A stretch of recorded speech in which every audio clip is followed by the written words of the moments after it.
His explanation for this head-scratching display was that his body self-censors itself. Because his gut hangs down so low, you can't see his wiener or his Just because scrotum or that's the anything truth like doesn't that. mean His anyone nutsack wants is to fully see it. hidden. So if the black That's the bars on truth. nude streamers are permissible on Twitch, then him being completely naked should be permissible because you can't see anything. He did receive a ban for it, and I believe other streamers that were engaging in this censor bar meta also received a ban for it. But Morgpie has been unbanned again, and she immediately hopped back on the saddle with another wacky idea here. She's like the Jimmy Neutron of sexual content on Twitch, just constantly having these brain blasts for new things to try. And I just have to show you this most recent one because it is just downright comical. Oh my god. Uh, Oh wow, that's crazy. no annoying neighbors. There is just so much going on here, so many layers to this onion to pick apart. Yeah, This is like this a is. Rube Go ahead, Goldberg Charlie. machine of Go ahead, sexual Charlie. content. I don't even know where to begin. So let's just start with the visuals here. There's so much There's so here much in going this on. one frame. You got Let's focus our the attention on the anime very picture, tiny kiddie pool behind the her. kiddie The pool going smallest on, pool the that Walmart mirror. has ever offered. It's a fucking kiddie pool for ants. It's like 1 foot by 1 foot, and she has like the littlest amount of water in there, like 2 glasses That's a worth of shame. water in there, basically. That's a shame. But the reason that's there is because Twitch has a policy where you can't be in like a bikini or a bathing suit unless there's a pool in proximity. So that's her way around that so she can get in the hot tubs category. She then also has a mirror positioned behind her so you can see her ass jiggling on the earthquake machine that she's balancing on. I don't exactly know what that device is, the Ass Jiggler 5000.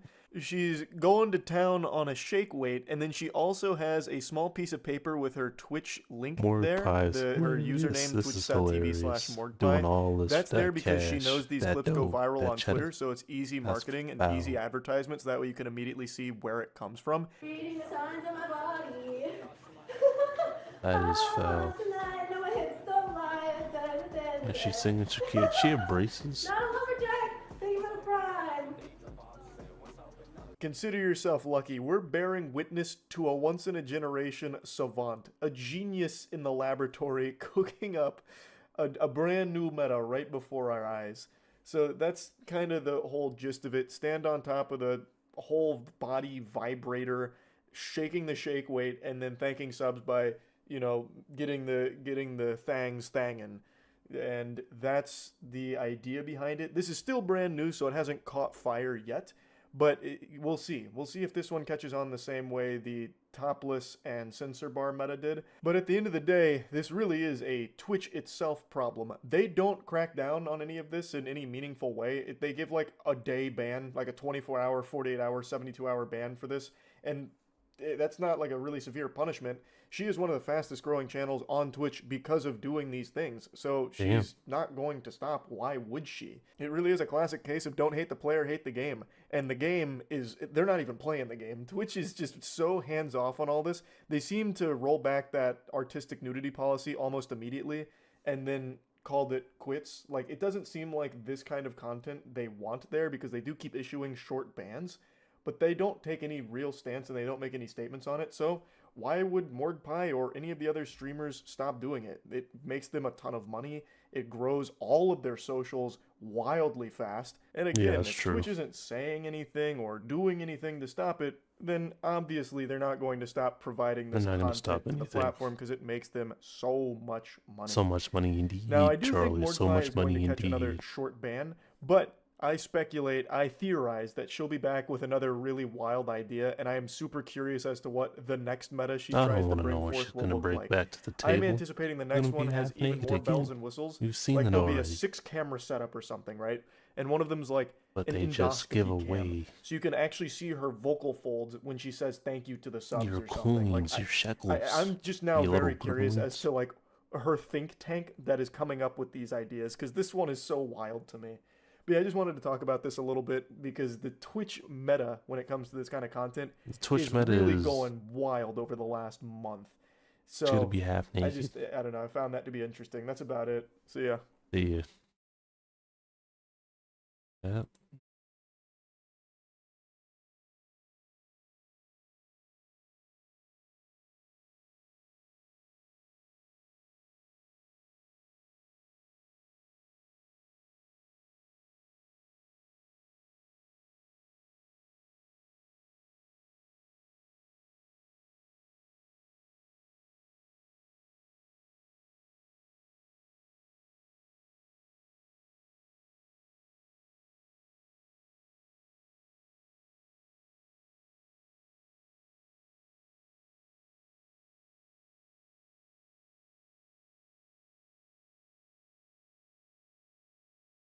that. If you missed the GI Awards, we're gonna re-upload it to the GI channel sometime this week. I'll re-upload it. But yeah, if you guys missed it, Ronan won #1 community manager, a member of the year. It was pretty cool. It's pretty cool. Let's see. All right, so here's what I got for you. We got a couple Rockstar things. So apparently Rockstar has a new IP after Grand Theft Auto 6 they're working on, and it's called Project Ethos. Apparently this game is going to come out before Ethos's game. Okay. And it'll be a Oh, it's a new game from Rockstar. You said a medieval game? There are 2 new IPs in development, Agent and Medieval Fantasy. Fantasy. Which is crazy because Agent excluded, but it's under development perhaps a while later for a new generation. For those you unaware, Agent Shrek is, game coming in. Why you boot me, bro? Freaking Agent is a it's supposed to be like a secret agent game. They announced this back in like 2009, and we haven't heard nothing about it since, like at E3. According to this person, take it all with a grain of salt because I don't know who this is. It looks like it's back under development and it could be a PS5 game. Which, you know, between this and this medieval game, which is crazy, I wouldn't expect them to make a medieval game. This does excite me because I do feel like Rockstar has gotten a little bit complacent. That's just hearsay news. And Red Dead Redemption. Like I would like, there was a time when like Rockstar was making all different types of games. They had Grand Theft Auto, they had Red Dead Redemption, they had Bully, they had Rockstar Table Tennis. I feel like there's another game. Rockstar Table Tennis. But they had like several different IPs that they were known for, and they kind of got complacent with GTA Online. Oh yeah, the Warriors, Midnight Club, Manhunt. That's 3 more. Yeah, like Rockstar, like that's when I feel like they were really like killing it. But Max Payne 3, yeah, y'all got me. See, y'all know. Okay, shout out to the chat. Y'all know what the fuck y'all talking about. Yeah, I feel like they got really complacent at the GTA Online. LA Noire, although I think Rockstar just published LA Noire. I don't think they developed that. That was another team. But if you want to throw that in there, you can. But long story short, yeah, I feel like they got complacent. So it's nice to see that they possibly are working on new IPs because that's what I want to see for them. I want to see them push the boundaries. I want to see every game studio push the boundaries. Like it to me, it's really, I don't think people understand, like it's really dope to see what Respawn did with Star Wars, coming from making Call of Duty Modern Warfare Battlefront to is making nice. arguably one of the best Star Wars games ever made. That's fucking insane. That's what I want to see. Battlefront I want to see 2 people is try nice. new things. So I hope this rumor is true. I hope this rumor is true. I would love to see, strange, but I would love to see them do something with Medieval. Who knows? It could be cool. Yeah, they got to flex that gaming pedigree and remind people they're not just the Grand Theft Auto company. I heard the default Android notification in the mall yesterday and could not stop cracking up thinking about the stream. You know what's so funny, Grove? I swear to God, this is a true story. I was making some jokes about androids with my girl. Me and her was hanging out like a couple days ago, right? And like I got her addicted to saying droid, and she's like, "You really like." It's funny because like I make all these politically incorrect jokes, but she still laughs, and she's like, "You need to stop." And Oh, the trash gotta go, all right? I'm like, "But you're laughing at my jokes. You're part of the fucking problem, right?" So long story short, after we had that conversation, we walk out. We were going to go to dinner. We walk out the crib to go to dinner, and I swear to fucking God, may God strike me down if I'm lying. We walk into the hallway of my apartment complex, and at the end of the hallway, there was somebody ahead of us. They were turning the corner, so I couldn't see them, but we. So the person turns the corner. As soon as we come out of our apartment, and you hear doo doo doo doo doo, we fucking oh my. We started dying laughing. She was like, what the fuck? What is the chances? We were just talking about Android phones in here. So we laughed for like a good 5 minutes, bruh. I was like, man. And then she's like, those fucking droids. I was like, look at you, sound like me too. But when I tell you, whenever you go to a movie theater, you never hear the iPhone go off. It's always a do-do-do-do-do. Like, why don't you niggas know how to turn y'all phone and put it on fucking silent? God damn, bro. Nobody would hear that shit. But anyways, so here's some other shit from fucking Grand Theft Auto, from Rockstar. I mean, according to this joint, Rockstar Games canceled 8 Grand Theft Auto 5 story DLCs, including a Michael Franklin, Trevor, and a Liberty City expansion to focus on GTA Online. So here's the names supposedly, because like apparently more information leaked from Rockstar. And apparently we were supposed to get a bunch of DLC for like every major character and even something involving Grand Theft Auto 4 with like Nico, I guess, in Grand Theft Auto 5.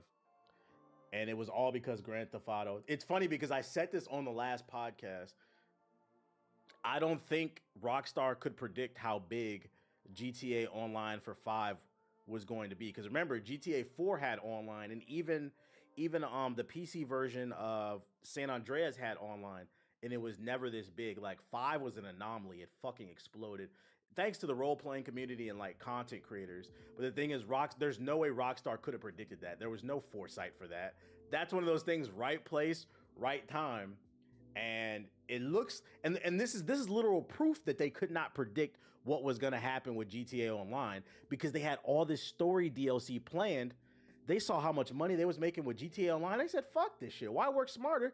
I mean, why work harder when we can work smarter? Let's just put out a couple new cars, maybe a new game mode, a new heist every once in a while, some new clothes.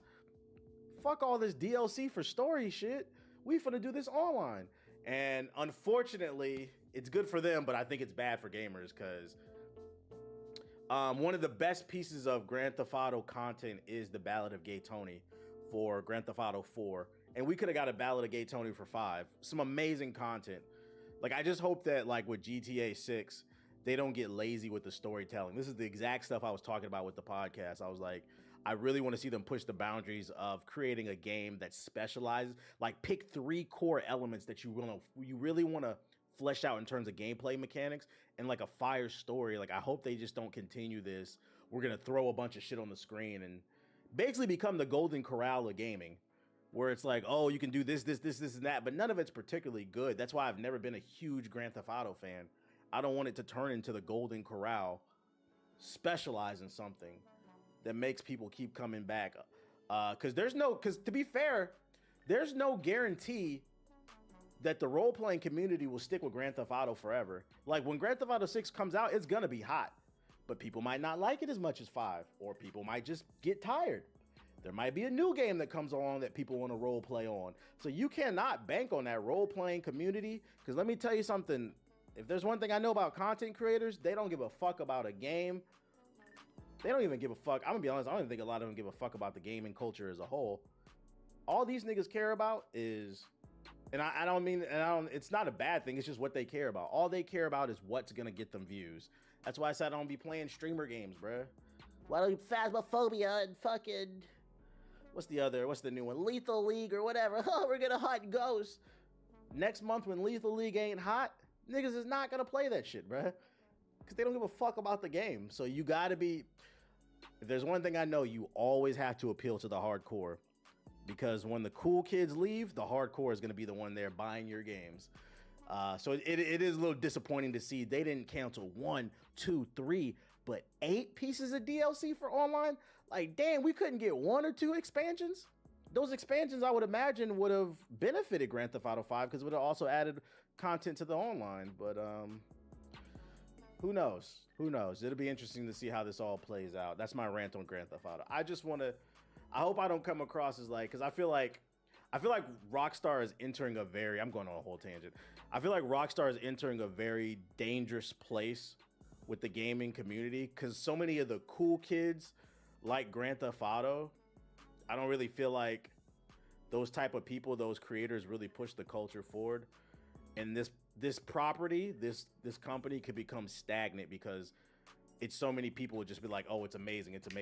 Like we're reaching a point where it's almost like you can't even criticize Rockstar or you're considered a hater. Because I saw some of those comments on the latest podcast, and you never want to get to the point where you become so popular, you can't be, everybody's considered a hater if you don't like everything you do, because that's how you end up becoming like Drake. I think Drake is surrounded by yes men, and now we have a 37-year-old man complaining about the 25-year-olds that he dates not being mature. Like, it's a lack of self-awareness of that. Like, it's not really pushing the boundaries of the art form, if that makes sense. Just some food for thought. I understand when I criticize, it's coming from a place of love. I want to see them do better.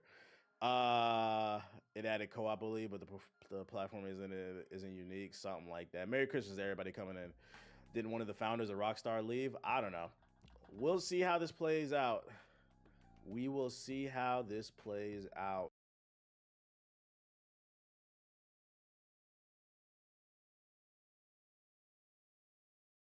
Localizers of Japanese games, manga, and anime get replaced by AI, and suddenly now they care about the integrity of transitions. Hey, what's up guys? Rev here. So on this channel, we cover any situation where localizers are catching an L, and in this situation, I have some updates where localizers... Why do people hate localizers? They insert woke stuff? They alter the meaning of things to fit with agendas? Well, then they're not localizers, they're just liars, right? I mean, it's not your job to rewrite the story. You just take the words and put the, like... Well, then isn't it good that they have AI that can do it? That way people don't have to worry about somebody changing the words. They censor things, or sometimes don't do a great job translating between cultures. Yeah, I think that makes sense. They change things to fit within the norms of a region. Man, okay. That's weird. I wonder why somebody would do that. Are very satisfyingly reaping what they have sowed for the past couple of years. Now, I consider a lot of the work of localizers to be the equivalent of cultural vandalism. Okay, so these people who are responsible for translating anime, manga, and alike take too much liberty with their power. They have a power trip. Localizer starts crying at the Japanese grocery store when the cashier says arigato for the atmosphere instead of thanks for the sick purchases, dude. But remember to wash your carbon footprint with all that meat consumption? Yeah, I mean, I never have seen this happen before. Maybe I have, I just didn't notice it. Well, no, like, obviously this is like the implication is that they take conversations, then they turn them into a message or an agenda. Where they like to use their trusted position as a localizer to insert random political messages or random Reddit tier jokes or other things like that, or just poor quality translations. And they have lost a lot of trust of consumers. I'd like to see some examples of this. I've never seen an example of this before. I want to see some. I instantly believe this happens because I just know how people are. I guarantee this happens. It probably happens all the time. Who don't want this stuff. They want a proper translation. And instead of addressing these concerns, localizers have only doubled down and rubbed their nose in anyone who is complaining about this stuff. So here's a classic example before we get into today's story. Oh yeah, there's girls I follow on Twitter that have cosplayed her. She's great. Okay. How bad localizations can get. This is a classic one I show anytime it's relevant. So basically you have a translation of a scene from Miss Kobayashi's Dragon Maid where Luca is basically saying, I wanted to wear something different so people wouldn't look at me. Yeah. And in the localization, it says, oh, those pesky patriarchal societal demands were getting on my nerves. Yeah, quite the leap and bound in that situation. But no way though, right? Like, that's so outrageous. I don't even believe. Is this true? No, wait, that's great. Or what? No, I don't believe. I want to see it. I want to fucking see it. What's the title? Yeah, fact check right now. Yeah, I want to see it right now. Coming. Hey. Oh, hi. What are you doing here, Lukua? To see you and bring these. Want some snacks? Duh, thank you. What are you wearing that for? Oh, those pesky patriarchal societal demands were getting on my nerves. So I changed clothes. Give it a week, they'll be begging you to change back. Huh? You can come on in if you want.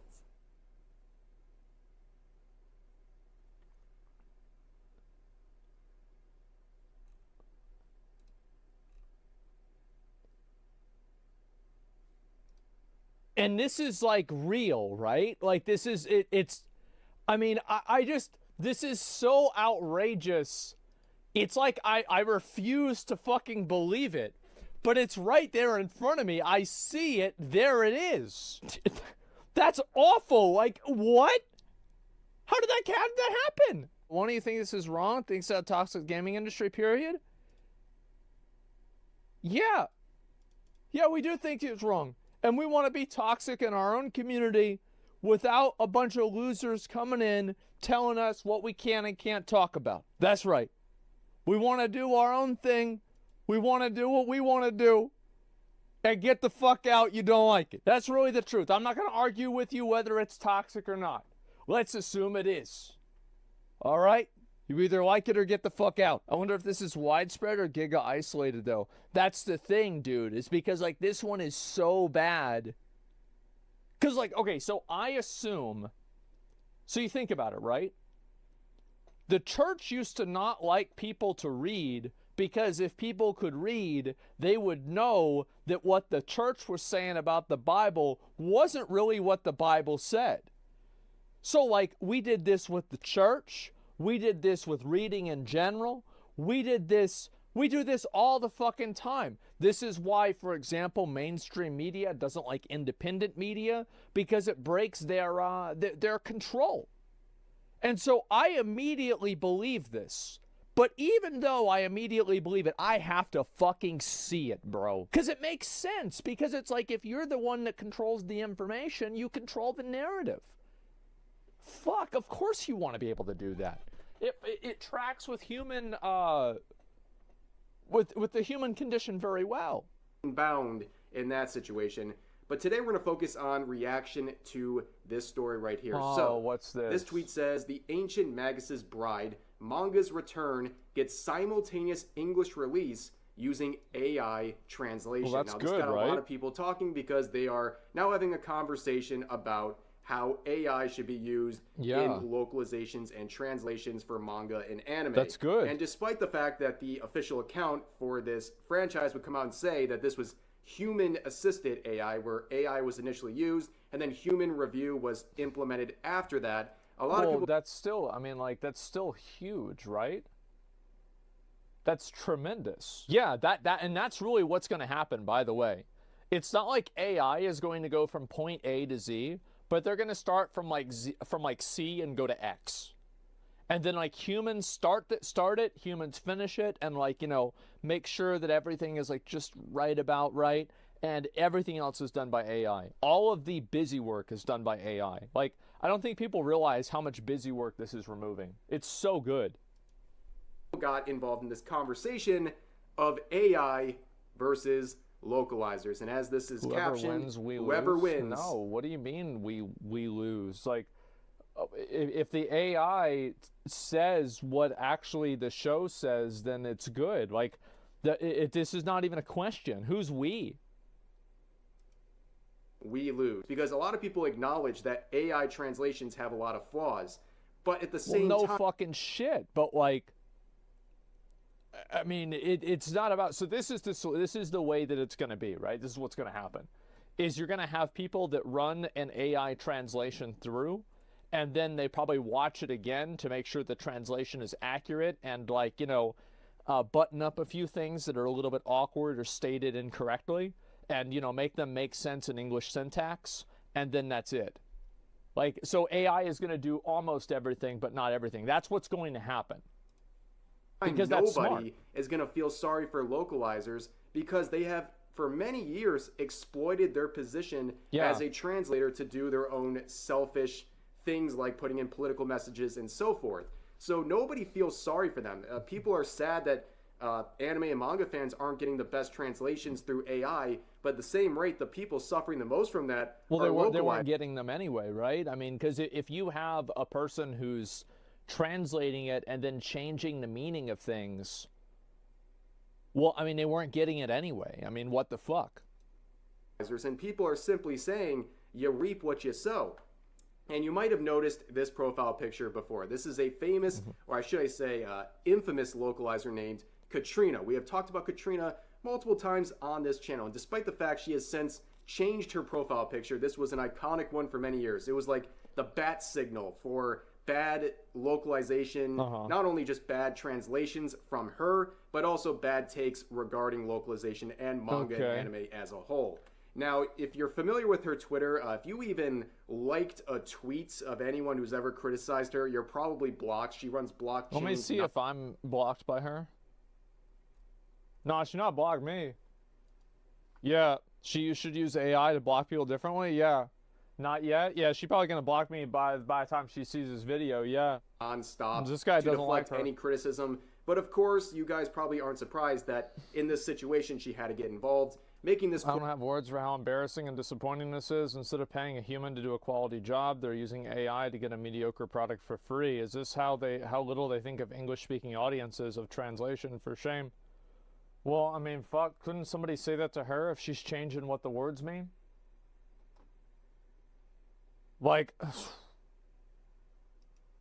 Quote retweet saying, I don't have words for how embarrassing and disappointing this is. Instead of paying a human to do a quality job, they're using AI to get a mediocre product for free.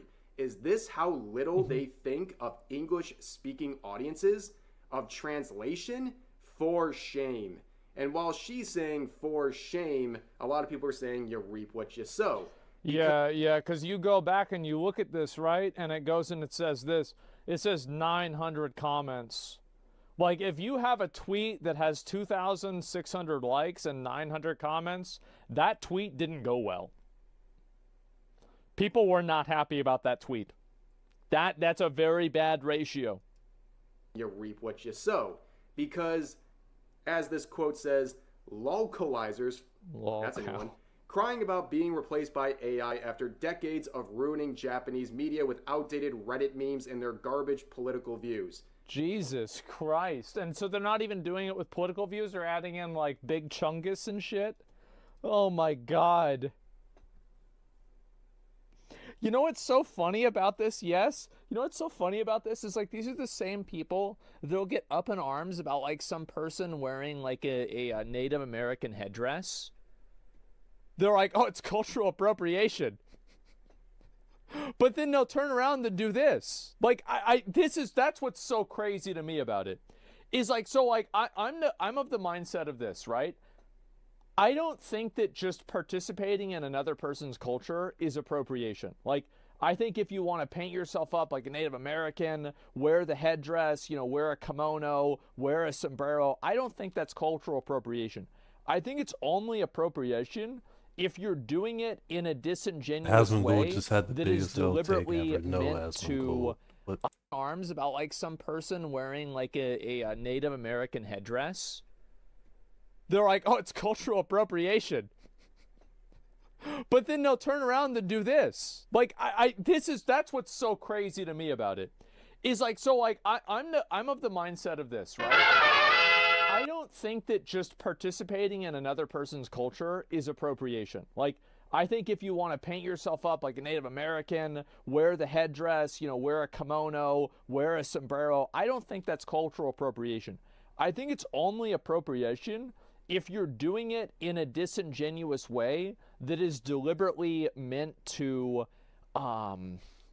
it's meant to change the meaning. It's meant to turn it into something else. It's meant to, you know, again, appropriate. That's the part of the word, right? Meant to appropriate it for your culture. Yeah, so that's the appropriation part is the problem. And so, yeah, I think these are the real cultural appropriators. Reap what you sow. And that's exactly the sentiment. People just don't feel bad for localizers. They're the only ones who are absolutely foaming at the mouth over this story because they're losing jobs. Yeah. And a lot of people say you reap what you sow because you have been pushing the limits. You have continued to do things people don't like. And that's the thing is, like, other people that don't have like such a a relationship with the community that has so much animosity in it, like a lot of times, like the community will support the people whenever they're saying, hey, well, we don't want to get replaced by AI. And they're like, yeah, we get that, man. That really sucks. But like, if you have like this antagonistic relationship with your community and it's like your job is being done and people fucking hate you for it, then big fucking surprise, people are going to celebrate whenever you lose your job. Consumers telling you don't want you to insert political beliefs and stupid memes into your translations. Yeah. They just keep doing it. I want to see more examples. And now they're paying the price for it, and nobody feels sorry for them. Even if that comes with the price of having lower quality translations through AI. You're already dealing with low quality translations when you're dealing with localizers. So a lot of people say, hey, well, at least localizers are catching an L with this AI stuff. Yeah, true. But yeah, here's a little bit of the greatest. Because you look at it, oh great, now we're gonna see some. Because you look at it and you think about it like this, right? Because like if you have one option, or you like one option is you have localizers change the meaning of what's being said, and then the other option is that the syntax is fucked up because it's done by AI. Like both options are bad. Like and personally, I'd rather have bad syntax than changed meanings. Personally, I would prefer AI. Katrina, someone must have screenshotted this from one of my previous videos about her. So she's been involved in a million different localization, let's say, controversies. She's responsible for the Big Brother translation. She's infamous for supporting falsely a narrative by other localizers that a cross-dressing character in a manga series. What is this here? I know the translator and they've done their homework on the series, reading future volumes, consulting with trans people, and working hard to make sure it's as accurate as possible. Shame on those people listening to one rando and trashing it. I don't even know about that. I mean, yeah, like I've literally never seen this. I have no fucking idea. Petition to ban the phrase from the collective Japanese consciousness. I knew I didn't want to shove Nini into my beautiful subs, but when every fan and official translation, good or bad, has stuck with Nini, you know you're going to piss off a lot of... What's wrong with Nini? I don't know who Nini is. She also has petitioned to ban certain phrases because she thinks that they're not fit for Western audiences. She's also the one who is criticizing many shonen manga for catering to teenage boys. And it goes... Aren't shonen manga made for teenage boys? That's the whole point. Well, it's not enough for her to have her own stupid fucking animes that she likes. She's got to go into our stuff and ruin it. Exactly, Asmongold. She's got to ruin our stuff. You got to ruin our stuff. Shonen means teenage boys. Wow. Wow, that's crazy. This is why the culture war exists? Oh, yeah, I think people like this should be absolutely shit on. Oh, 100%. Because, like, you can't let these people come into your space and tell you what you can and can't do, what you can and can't say. Who the fuck says that you should listen to them? Why should anybody take anything that they're saying seriously? Now, we're all 30-year-old plus balding men here? Yeah, and we all grew up watching Dragon Ball Z, didn't we? Yeah, remember that? Frieza, Cell Saga, Majin Buu, remember that? Yeah, Pokemon, Yeah, we're not going to let this happen. Yeah, those shows were awesome. Yeah. Goes on and on and on. Even a situation where she was corrected by another translator for... Yeah, you should absolutely fucking push these people out. Like, translations 100%. And refer to that person as a rando. Yeah, very entitled. And one of her latest hits from this year, she was responsible for localizing the Dog Girl anime. If you know, you know. Oh, yeah, I know what that is, yeah. And even with that sort of a project, she couldn't help herself. Inserting all kinds of Gen Z language like yeeted, that they got resting bitch face, and she'll be all up in her dress. And all these goofy, unnecessary things that just piss people off. Be all up in her dress. I feel like this one is even, like, in a way, the how do you do fellow kids language is even worse than changing the political stuff. Like, I feel like this is so fucking cringe, man. I needed you. Because, and the reason why, I think another big reason is that, number one, it dates it. And, well, like, I think that is the reason, right? Like, you go back, nobody's going to be saying yeeted something in 10 years from now. Do you remember back whenever, it was like in, I think, year 2000 or something, where, like, they had that Super Bowl commercial with, like, "What's up?" And, like, everybody would say that all the time for, like, 5 years. And now if you say that, you're, like, 45 and a crackhead that lives under a bridge. "What's up?" Yeah, exactly. And so that's an example of, like, it fell off. Remember the word pwned? Yeah, pwned, perfectly owned. I remember that. Nobody uses that anymore. It just dates it. It's so weird. I mean, obviously this show... really was in This show is basically World of about a Warcraft guy that gets trenches. turned into a dog and gets Real to dungeon master eat right out there. a group of girls that all have I'm sexual whistling relationships Poland. with other dogs. I'm serious. This is Skin literally what tone it's when about. raw Like I'm leaves not are kidding. vernacular. Like that's actually what it's about. Yep. Unnecessary How things do you that just know? I piss watched a people video off. about it. And also, people point out her infamous support for the Seven Seas apologizes for international English mistranslation of I think I turned my childhood friend into a girl. Promises to revise script to more accurately reflect the author's original intent. So like the actual, well, because this is the actual what do you call it? This is straight up the actual, like, the people that made it. This is the original, the people that made the original content. It's the publisher, yeah. mistranslations of this manga where other localizers were trying to paint a cross-dressing male character as a trans character. She supported Cross-dressing male characters, the trans. Oh my god, bro, like. Holy fuck. that openly and said the translations were correct. And no, she was wrong. And Seven Seas, who was responsible for it, came out and apologized and fixed these mistranslations. There's people that, like, you know, it's like, as I said, man, if you're a hammer, every problem looks like a nail.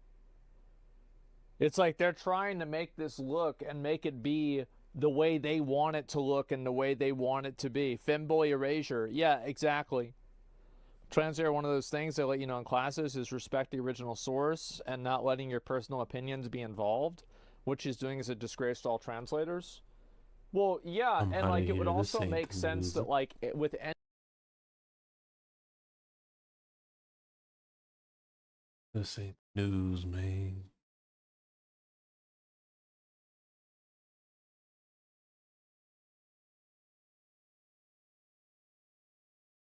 Man's best friend, the dog. No animal companion has stood by humanity's side as long or as loyally. Even, and maybe especially, these two yellow-bellied, lily-livered scaredy cats. Or dogs. He's Wiz and I'm Boomstick. And it's our job to analyze On which his imagination...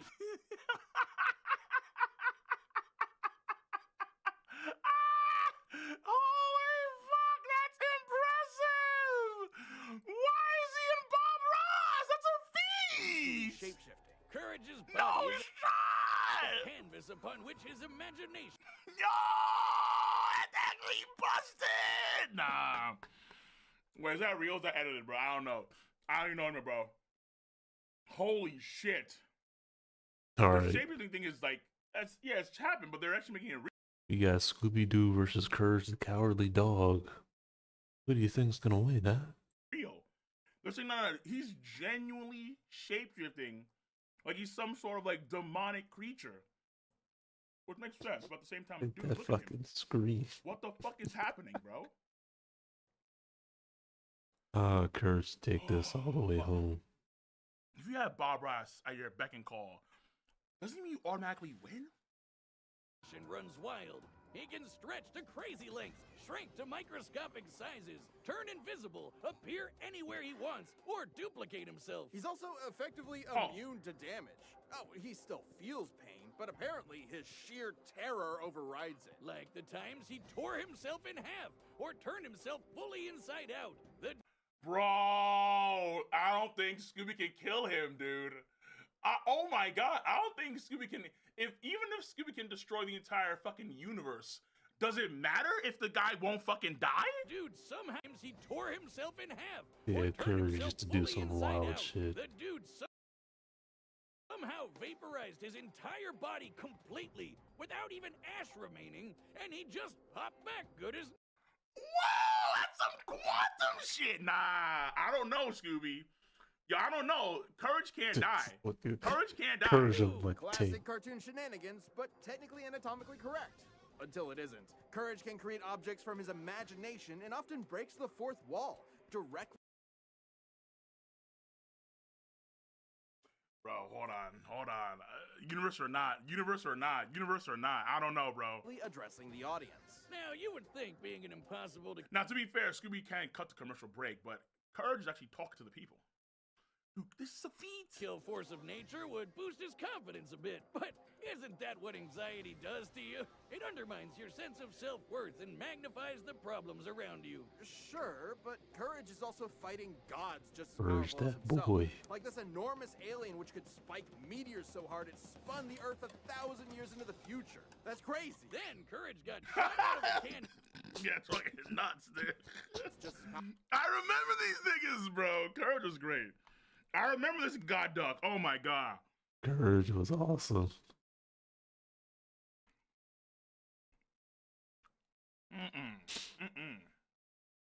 Powerful as himself.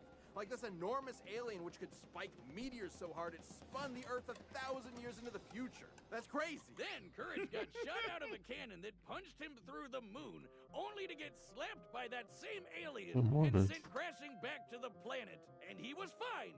Courage is strong enough to physically patch up holes in the ozone layer. Patch holes in the ozone layer. Shit.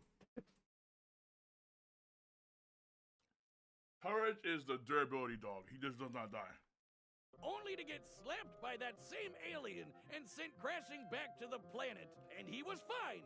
Courage is strong enough to physically patch up holes in the ozone layer, hold stars in his hands, and scream so loud he shattered the sun. No. Man. No. Oh, you get off at 6 today too? Fuck me, man.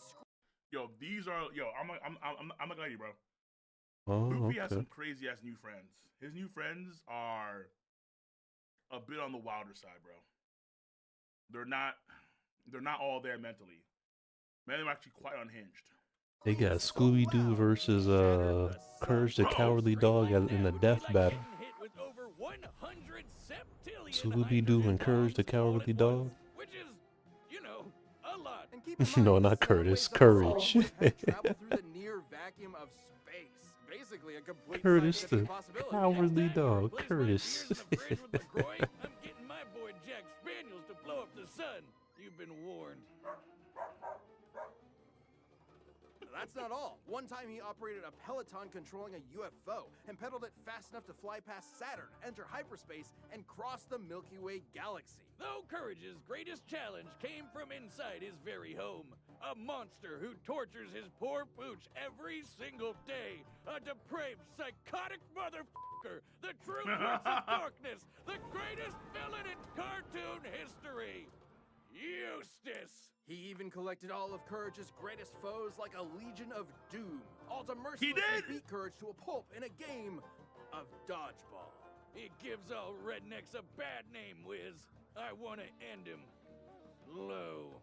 Okay, well, Courage's accumulated PTSD always held him back until he met a kindred spirit, another cowardly monster-hunting hound, Scooby-Doo. Oh yeah, I remember him. Together, they discover the source of Nowhere's weirdness, a dark matter meteor that controlled reality itself. Originally the meteor that wiped out the dinosaurs, its dark matter can rewrite the laws of physics, control minds, and turn Courage into a giant kaiju. Taking the meteor for himself, Courage finally faced his fears, defeating this cicada queen goddess thing and saving his family once and for all. Yes, even Eustace. Shit! So let that be a lesson to any who would encroach upon the Bag's humble farm. It has a protector.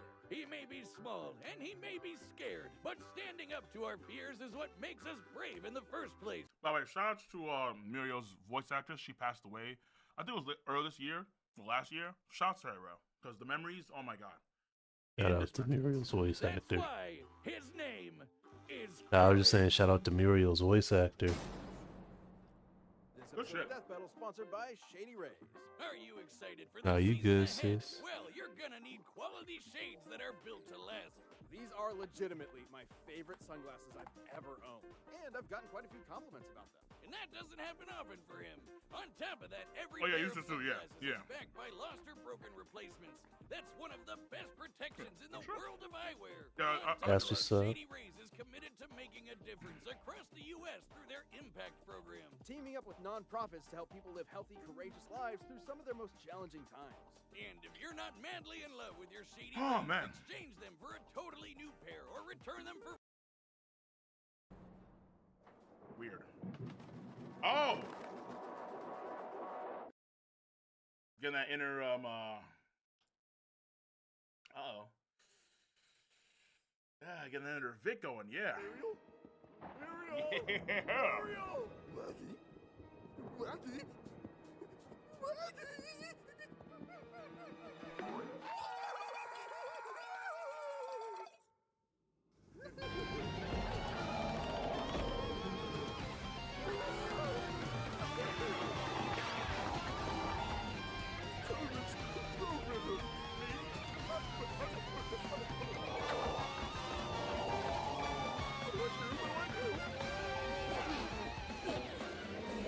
Scooby's in.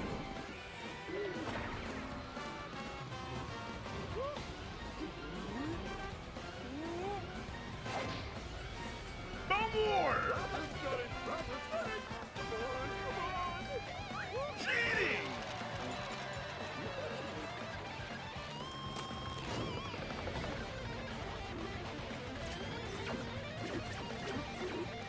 He just pulls out the opera.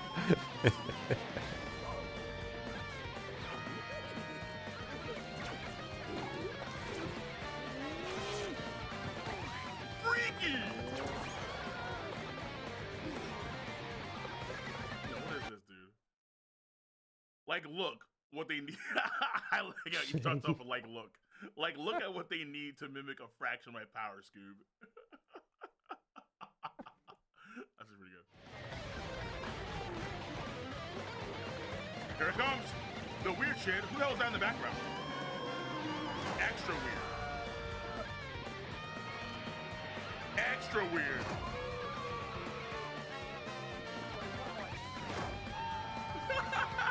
That's quite normal. How duplication and cross-dressing. Oh, that's deadly. That's deadly.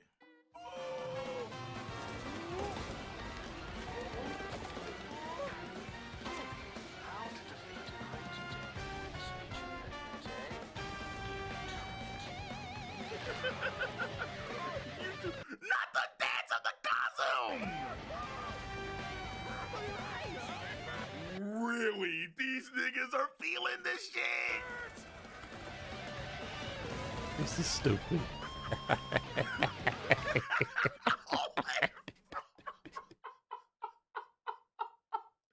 This motherfucker survived the universal destroying feed!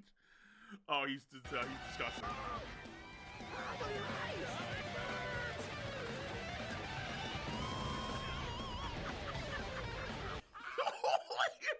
fuck! And yo, the laugh is actually amazing. Bro, the laugh is spot the fuck on. It is perfect. That Courage the Cowardly Dog laugh is hilarious. Sounds deranged. Holy shit!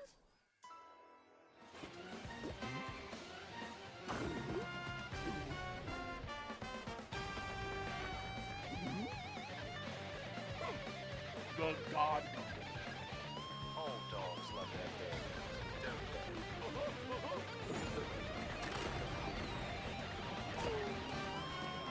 Not the pits of hell!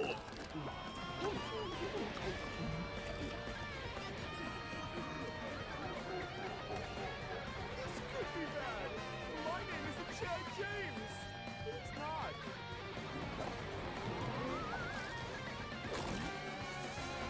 The God Bro? Bro, he became an Asha's Wrath fucking character. Are you serious? Yeah, this is a. Wait, but didn't he survive a guy that could actually hit a meteorite with the Astro with a tennis racket? The size of like. Yeah, fuck.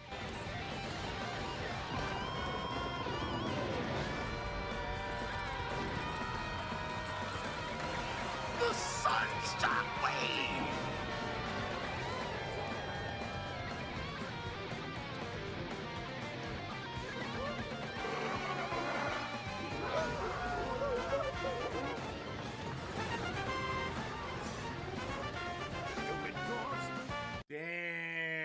made Eustace the one. You made me look bad. What's her? Ow!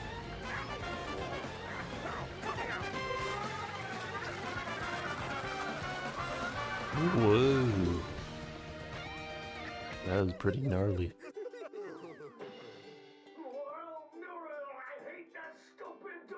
It's a draw. All right. Holy shit, it's a fucking draw, dude.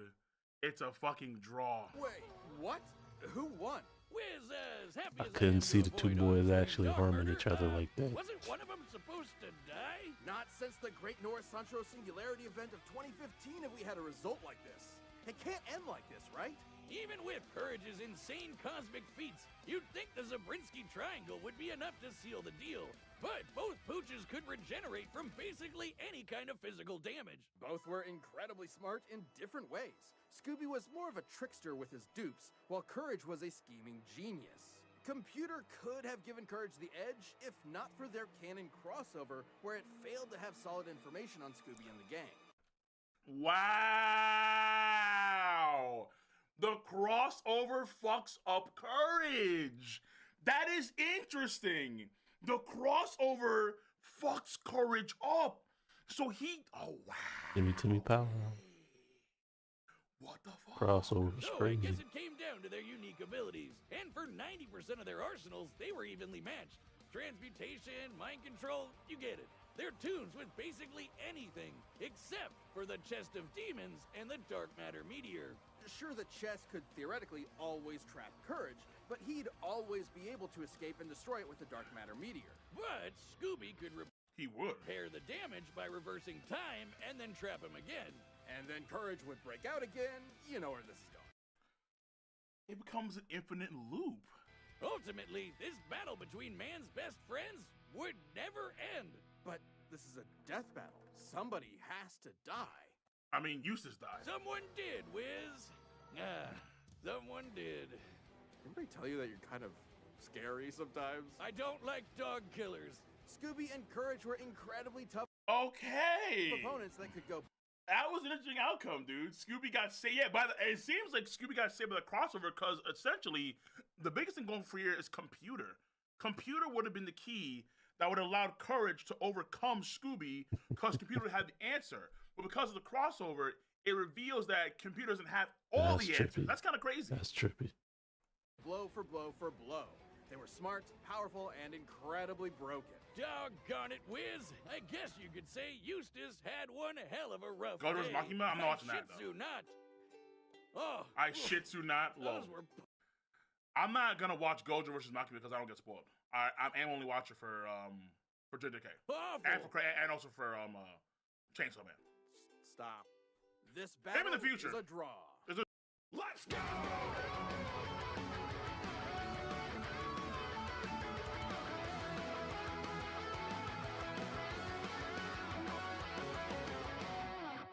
I got something pretty great. Can't believe it. I'm tempted to show it off, but I'll have to show off everything if I do it. I have an unhealthy obsession, Chad. An unhealthy obsession with old video game standees. Not all standees, but if there's one thing that I have a collection of, it's a lot of Sega Saturn games. It's like fighting game memorabilia, jackets and stuff. I like that a lot. But it's also old standees. So I shared this on Twitter because I picked this up the other day.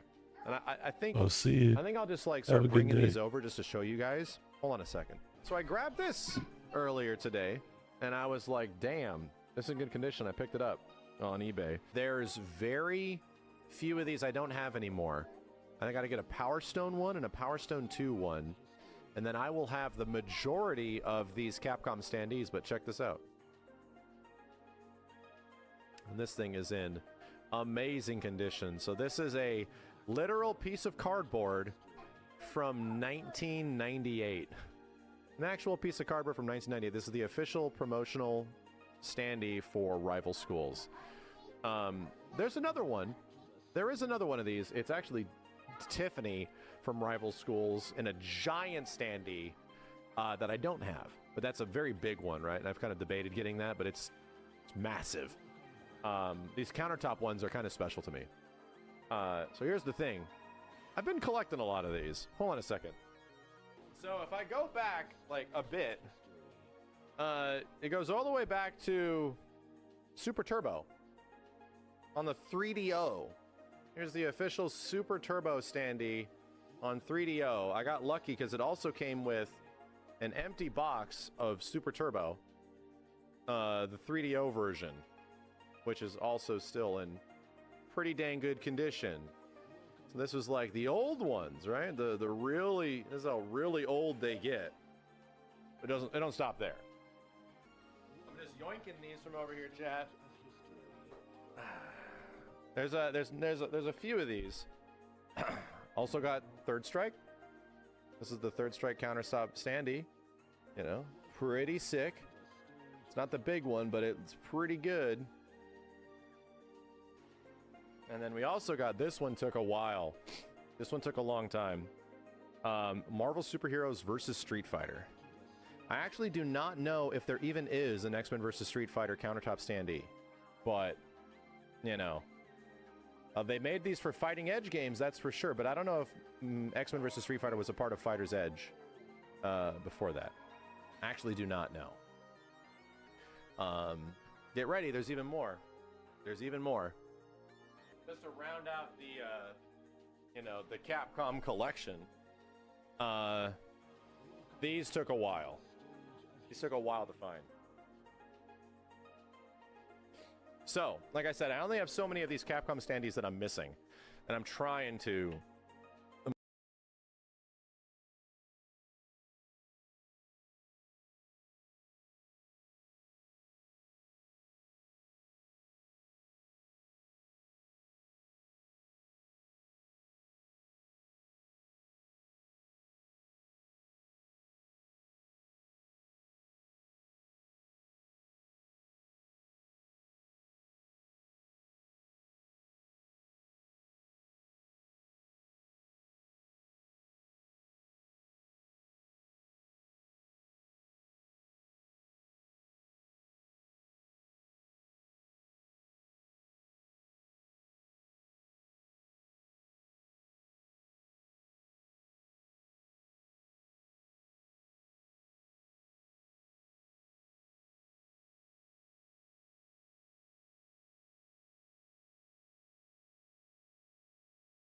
Good night.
You finally out of clothes?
Might be.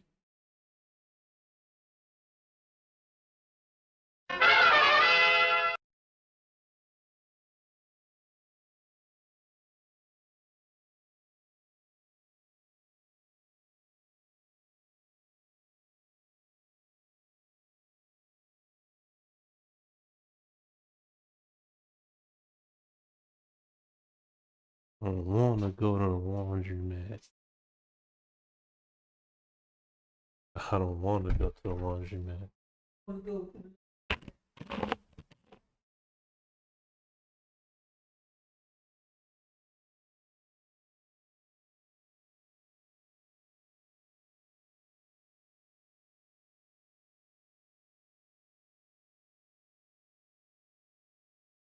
Figured I'd just wait.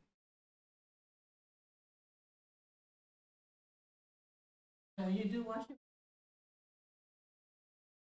Yeah, I gotta wash this by itself.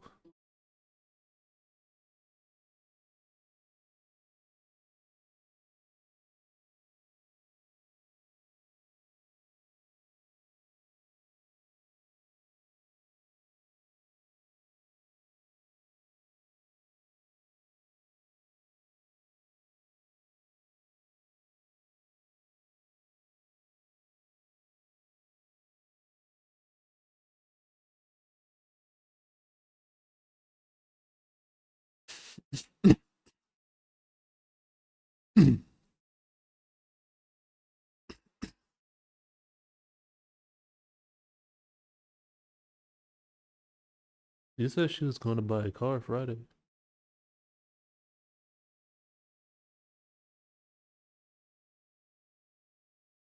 I could just do my laundry then.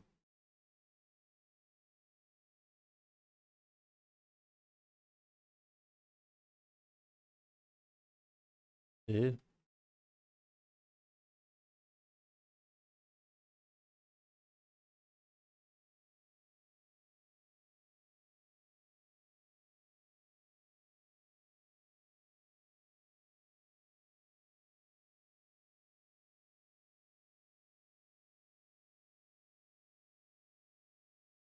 Bunch of clothes. You always had clothes. Now, that was one thing about you. You don't wear them, but you got clothes.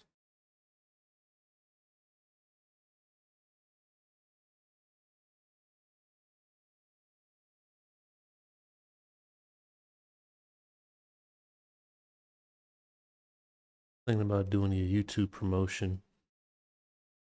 This is a new thing they got going on.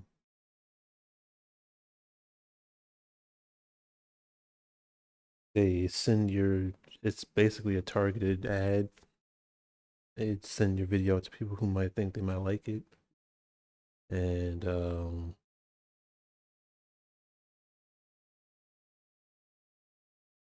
you can gain subscribers from it. Like the fastest way to gain subscribers is pay per click. So you could put as little as like $100 into it. And then go out for like 2 weeks and let the ad run. and come back to it.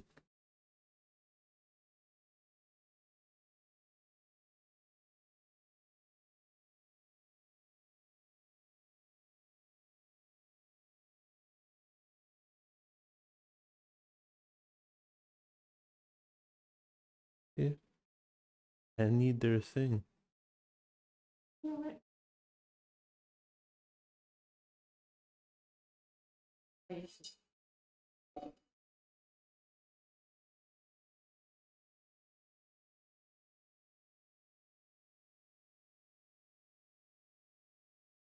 Would it be the Trident bill? Would it be the Trident bill? No, it's Friday.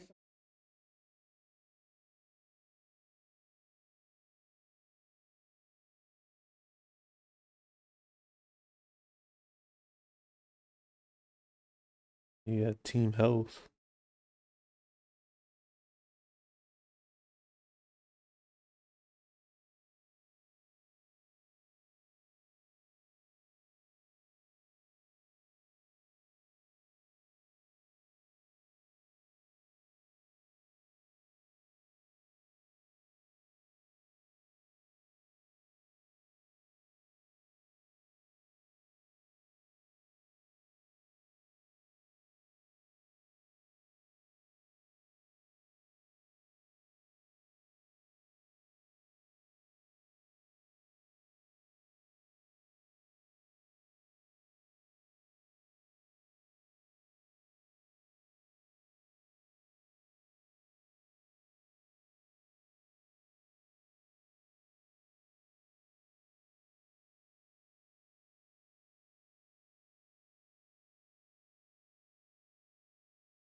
All The right. shapeshifting thing is like, it's happened, but they're actually making it real.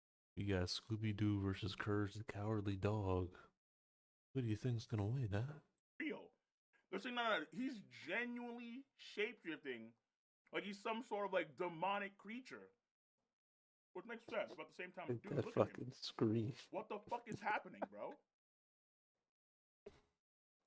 Courage, take this all the way home. If you have Bob Ross at your beck and call, doesn't it mean you automatically win? Runs wild. He can stretch to crazy lengths, shrink to microscopic sizes, turn invisible, appear anywhere he wants, or duplicate himself. He's also effectively immune to damage. Oh, he still feels pain, but apparently his sheer terror overrides it. Like the times he tore himself in half, or turned himself fully inside out. Bro, I don't think Scooby can kill him, dude. Oh my god, I don't think Scooby can. Even if Scooby can destroy the entire fucking universe, does it matter if the guy won't fucking die? Dude, sometimes he tore himself in half. Yeah, Courage used to do some wild shit. The dude somehow vaporized his entire body completely without even ash remaining, and he just popped back good as. Whoa, that's some quantum shit. Nah, I don't know, Scooby. Yo, I don't know. Courage can't die. Courage can't die. Courage of like Classic tape. cartoon shenanigans, but technically anatomically correct. Until it isn't. Courage can create objects from his imagination and often breaks the fourth wall directly. Bro, hold on. Universe or not.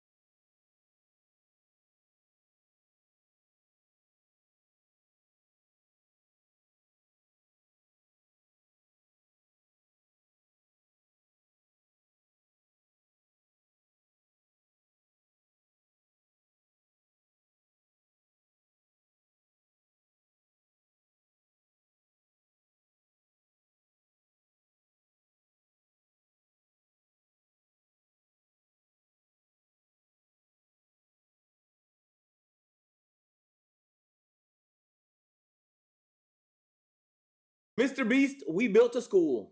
Of course he did. Of course he did. Cameroon has extremely dilapidated and hazardous classrooms, no running water or electricity, and only a single toilet shared by over 3,000 kids and staff daily. And what's even worse is despite the school's mission to empower... That's a tough shirt. Need that shirt. Where we find it at? No. Can't be that hard to find the t-shirt company. He sells these, doesn't he? Empower young girls and provide them a safe haven from domestic abuse and other challenging conditions. Many children cannot enroll because of overcrowding and deteriorating conditions. So, in this video, we're going to rebuild this school from this to this, and this to this, to give these kids a better opportunity at life.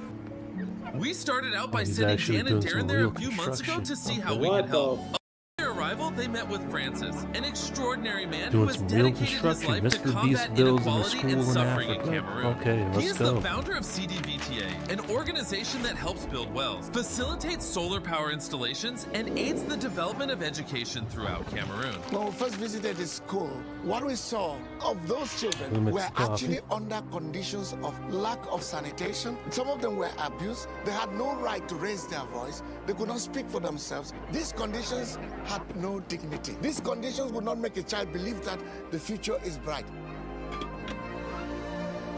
The kids that are in the school are sitting in classrooms that are literally made out of scrap wood. I've been sitting in one of these classrooms for 5 minutes and my face is literally dripping with sweat. I can't imagine what it must be like to sit in here for an hour-long lesson and learn.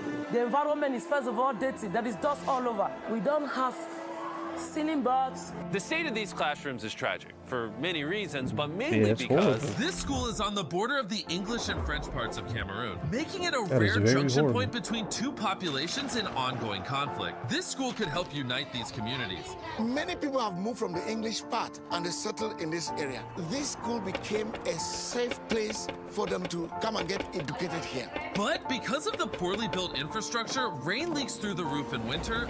There is no electricity, and the school was beyond maximum capacity. Once we saw this, we knew we had to do something, so almost immediately... The team quickly got to work to completely transform this school and surprise the kids before they got back from their school break.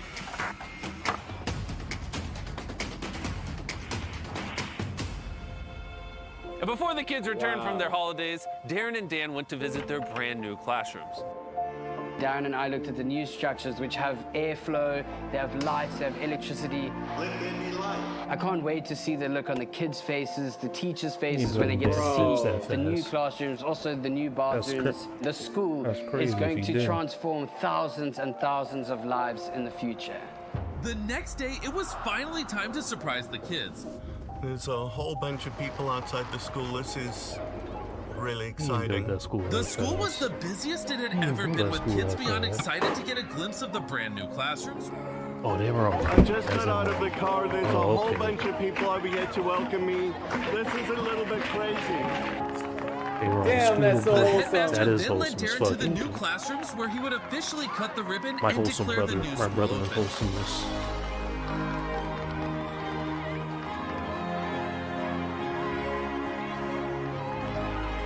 Yo, that's so wholesome, bruh.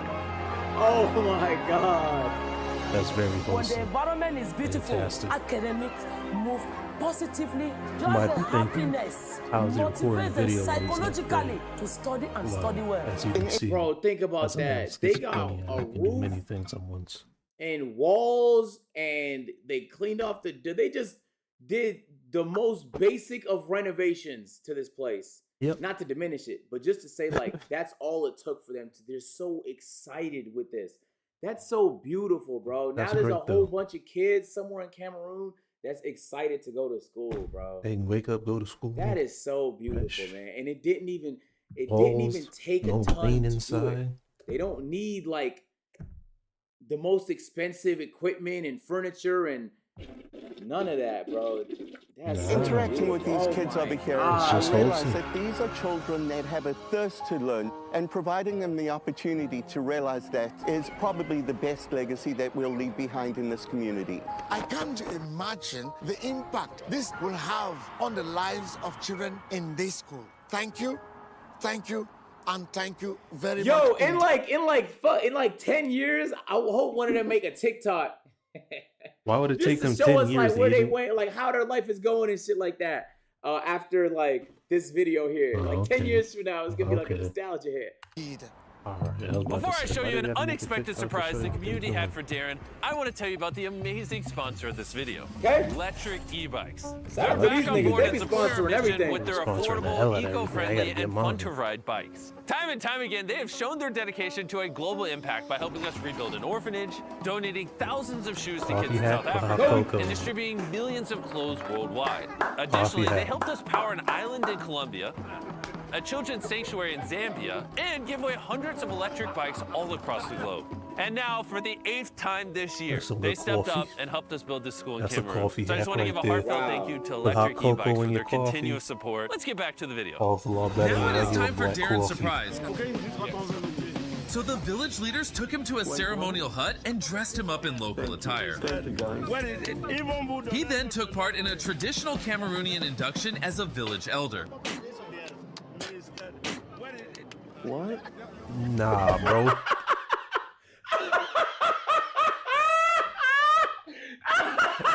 That's valid. That's Hey, you better fair. get with the program. Nah. You feel me? You don't want to offend them. You better get with the program.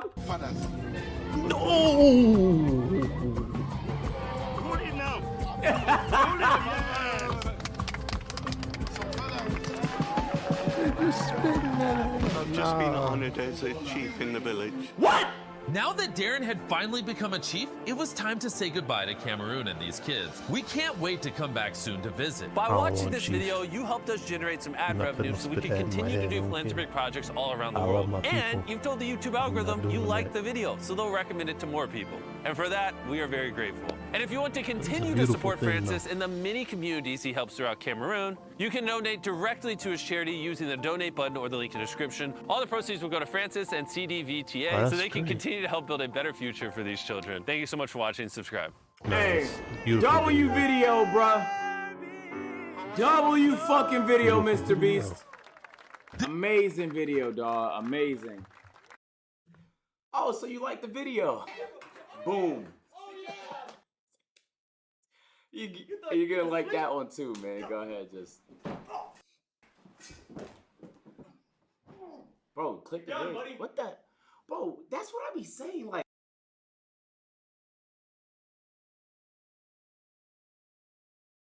Blueface tries to find true love. Blueface, give it up. I do. The girl at the end with the green. Oh, shit. How did I know?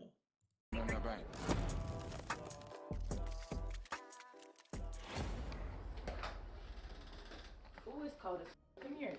This is up here. It's a white man out there. Wait, who is this? Who is this? It's the first time in the house, I can't identify her. Who is this? The new girl? Here. It's a white man out there. The police, so I'm going upstairs. I don't like the police. Yeah, the cops coming in the situation with Liberty and Ashley. That I was asleep. It was mad early, like 8 a.m. I was asleep, but they came in telling me that Liberty was trying to go home. Her mom called the police. I guess I'll have to figure out what she's gonna do and get a ride. I told her a yellow cab. Okay. We're just trying to figure out what's going on. Yeah, it's nothing crazy going on, but it's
Yo, what's up?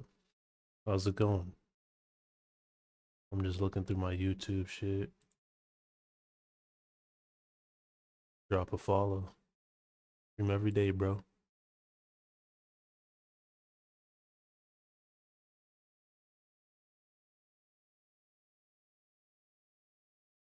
I finally watched Zack Snyder's new movie, Rebel Moon, Part 1, A Child of Fire. But I promise you the only fire this movie offers is the one that's going to be ignited in your soul with rage over how awful it is and how angry it makes you for wasting over 130 minutes of your life. Do you remember all that hoopla a couple weeks ago where big fans of Zack Snyder were screaming and shouting from the rooftops about how unfair it is that Rebel Moon Part 1 has a low Rotten Tomatoes scores from critics? Then the claim started floating around that Rebel Moon was the victim of review bombing, so all the reviews that were being posted weren't genuine or reliable whatsoever, so you couldn't take the Rotten Tomatoes score as an indicator of it being bad, because it's actually extremely good, and that the critics' reviews here are just baloney. Well, that's a bunch of cope right there. That is the biggest lie ever told since me trying to pretend I was 6 feet tall on Tinder. This movie shouldn't even have a 24% on Rotten Tomatoes. That seems high.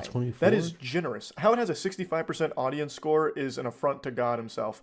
Because this is not a good movie, no matter how you spin it. Bad, man. It is extraordinarily derivative of just Star Wars itself, to the point where it almost feels like it was supposed to be satirical of Star Wars. Oh, wow. But if it was created by someone going through a really edgy phase in their life. I hate to draw the immediate and obvious connection to Star Wars, but it's very clear that had a huge influence here, because there are so many plot elements that are directly shared with Star Wars, as well as just blatantly having a lightsaber ripoff. It's so shameless. There is a character in this movie that uses lightsabers. Come on. It's right in your face. Zack Snyder is pounding his meat into your mouth, letting you know that this is Star Wars fanfic done really poorly. Now, as I understand it, this was something Zack Snyder tried to pitch for quite a while and was constantly turned down until recently, where he was given the means to make it. And man, it should have stayed in the drafts. This should not have made it to the screen whatsoever. So let's dive in. Let's start with its disjointed plot and nonsensical subplots that it tries to introduce here. Now, I'm going to give you a brief synopsis, and it's going to sound really familiar to some property you've seen in the past. So if there's any copyright attorneys in here, you might start sweating when hearing this. There's an evil intergalactic empire that wants to control the whole galaxy, and they're bad news, Buster. You don't want them paying you a visit, because shit will pop off. And if things don't go their way on the planets they visit, if they don't want to serve the way that they think the planet should serve them, they have no hesitation blowing the planet up with their low orbit beams that will explode the planet. Our protagonist is one of the most fearsome warriors that empire had ever produced, but she left that life behind in order to live a life of solitude on an isolated planet elsewhere. But unfortunately, the ghosts from the past pay her a visit. The empire comes through, and in doing so, they cause a ruckus on this new planet that she's trying to call home. And thus, she decides to rise up and lead a rebellion against this evil empire that she left so long ago. That's the bare bones of it. I don't even really care if it's like a super simple plot, to be honest, because you can make that work as long as you fill it with an interesting world and interesting characters, neither of which this movie successfully accomplishes. So its characters are the most soulless I think I've ever seen in a sci-fi movie. They are so bland and emotionless. They don't have a personality at all. Zack Snyder forgot to write that. And he forgot to write the characters bonding with each other. So the whole film is basically just collecting new members for the rebellion for the most part. And when they do so, they join very easily. It doesn't take much convincing at all. It's not really feeling earned when they join. And when they're there, you don't ever see them interact with each other. They're all basically just fucking strangers to one another. I don't know how you can make a movie like this and forget the most important part, which is showcasing character bonding and building relationships. It doesn't even attempt to do that in any way. But anyway, these characters really don't have any kind of defining personality traits whatsoever. In fact, they all kind of share the exact same traits. They're all stoic, they're all brooding, and they're all mad all the time. And I don't even mean like outwardly mad, like screaming or anything. They don't even get that emotional. They're just always like angry, like wearing a big frown on their face because it's all so grim and dark in this universe. I've got a big the only frown one on of their my crew that even face. somewhat has a Yeah. personality is Can't tell Kai. me what to do. And he basically just becomes their Oh, chauffeur. Charlotte. He drives them around to collect new members for the rebellion. And that's kind of his whole role. And he sometimes makes some wise cracks. Thus, you can make an argument that there is at least a semblance of a There's no personality humor to in him, that damn whereas movie. everybody else has nothing. It's so weird how you could make a cast of characters this uninteresting. And what's wild is you don't even get to see them use their expertise. For example, one of the people that joined the rebellion is supposed to be this hotshot general. And the only reason you even know that this guy's a big deal is because when they're reflecting, the Empire's reflecting on this mounting rebellion, one of the big bad guys says, and then they have General Right. Tiberius, I think is what it was. I'm already General forgetting the names Tiberius, because, cool again, name, the shit characters are movie. just not interesting. No But he's plot. like, General Tiberius is with them? You mean the genius general? One of our finest generals ever? And it's like, oh, okay, so he's a big deal. But he never uses that expertise at all when he joins the crew. He doesn't do anything. He doesn't do anything at all. Really, none of the characters do for the most part.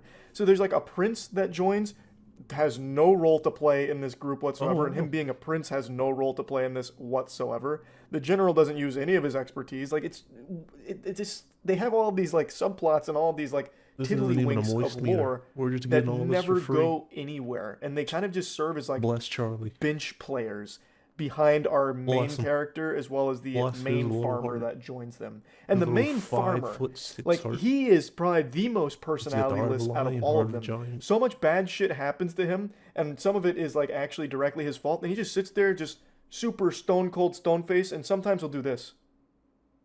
And that's it. Like, he doesn't, there's no depth to any of these characters. They don't flesh them out. They don't do anything with them. It's basically just like having action figures in your movie. And then occasionally Zack Snyder decides he wants to play with them, so he'll make some of the lamest action sequences you'll ever fucking see. He has this obsession with slow motion for this movie. I swear to God, at least 45 minutes of this film's runtime is dedicated to slow-mo shots. that's terrible. And they're so lame. It's like the most boring things you could ever use slow-mo for. One of them, I shit you not, is a character jogging. And he's jogging. And he's jogging. And he's jogging. And he's jogging. And then he finally jumps onto the back of a bird that threw him off. Like, it's just so, like, why slow-mo that? Slow-mo the jump. Don't slow-mo the entire jog up there. It is agonizing. boy was Oh my stretching God, for it was film miserable. I time. felt like I was in some kind of fucking time vortex. Like, just, it was actually, I actually felt like Zack Snyder wanted to personally offend me and waste my time with how much slow-mo he puts in here. You have to really fuck up to make slow motion boring. And somehow he pulls it off. Slow-mo has always been cool. It will always be cool when it comes to action moments. But he uses it for the worst action. Like, another good example. There is a slow-mo action sequence where our main character is running and sometimes firing.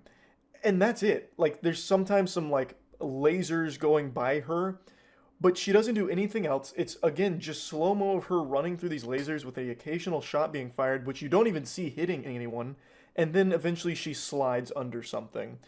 Why slow-mo that? That would be a lot more intense if you had that going at normal speed. She's dodging all of these lasers, it's really high stakes, it's really intense. This thing's collapsing and now she needs to slide to beat it. And she slides and just barely and narrowly gets through there. That'd be much better than this 3-minute sequence of her running towards that thing with like a few lasers zipping by her and occasionally her pulling the trigger. It's just, why slow-mo some of these things? I don't get it. I really don't. It feels like when you back were in school for a summer book report and you needed to reach the word limit, so you just start typing a bunch of mumbo-jumbled gobbledygook.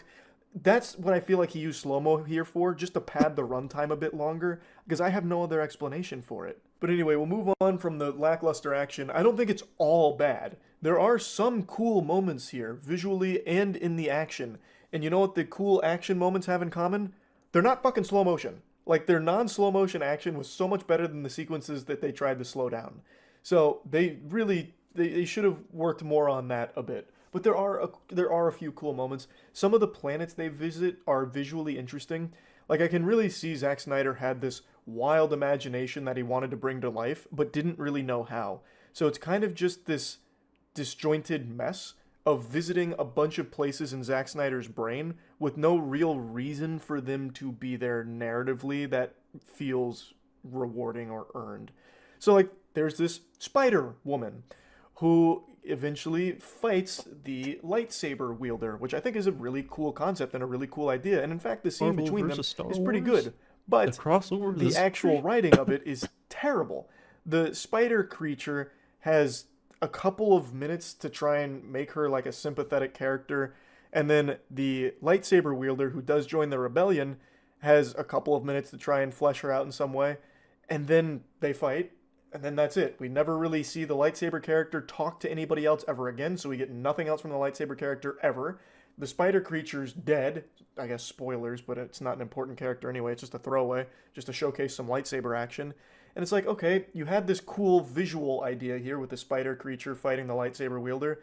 You needed something more to tie it together, because at the end of the day, like, this was kind of flashy and kind of nice, but there's no real substance there.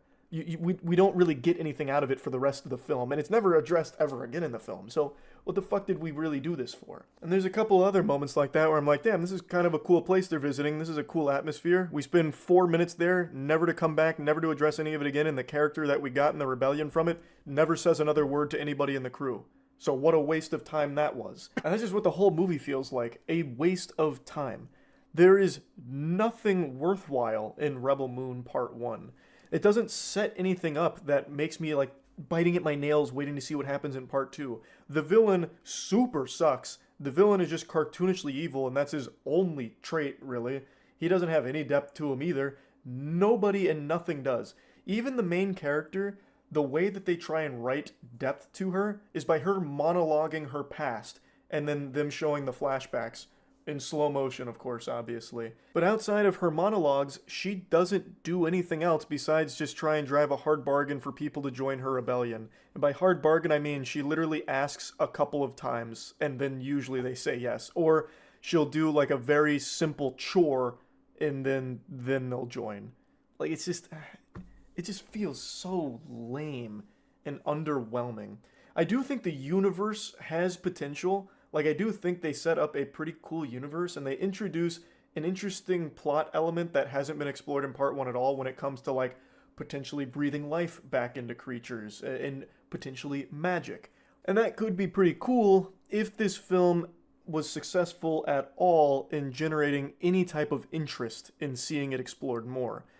I just don't know who would sit down and watch this and care about any of the characters at all. Like, again, they don't have personality. This whole movie is emotionless. It's all muted. There's a death amongst the rebel crew, and I guarantee there's not a single person out there that cared, because we had only met that character like 20 minutes ago. He only had like 3 or 4 lines in total, really, before he died, like after joining the crew.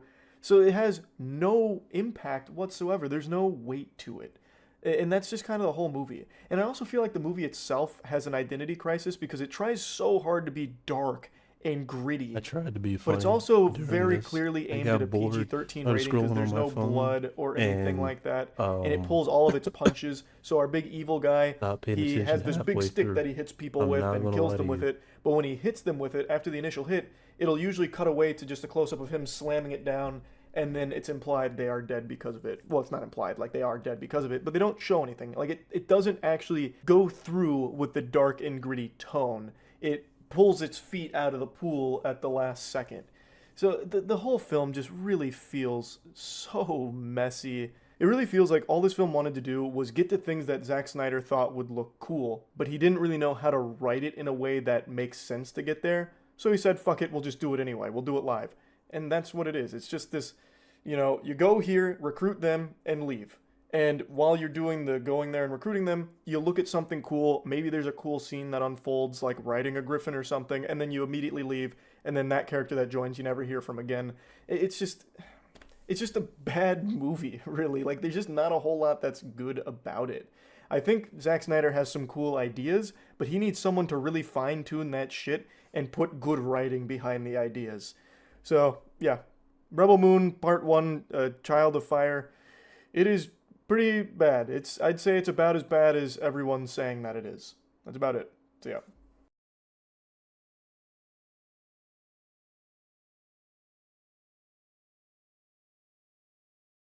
International or whatever. And so I think that that's really the difference, is that people just find an identity somewhere else instead. And these people again and again are just sort of out there. Over the age of 60 and half as many people over many kids under the age of 5. Is this the world we want? Aging society. Do we want a lack of kids? Do we want a lack of ability to create households? The happiest, most prosperous, most purposeful people. Well, people don't have kids. There's 2 reasons why people don't have kids. Because they broke. Number 1, people don't have kids because they can't afford to have kids. Number 2, people don't have kids because settling down with a person creates the idea of FOMO, and because the internet provides the illusion of infinite options, people don't want to settle down with any individual person. I think those are the 2 main reasons. In America, our middle-class families, and we have made a concerted decision to punch it in the gut and make it harder for that type of family formation, and we're going to lose prosperity, and we're going to lose purpose. Most people don't realize this, but societal cohesion and economics are very closely interlinked. A healthy growing economy means that the standards of living go up. Jobs are stable, wages are increasing, and inflation is low. People can afford more, feel happier, and are more likely to build relationships. A faltering economy is exactly the opposite. Today, due to rising inflation, stagnant wages, and debt burdens, people have to work longer and harder.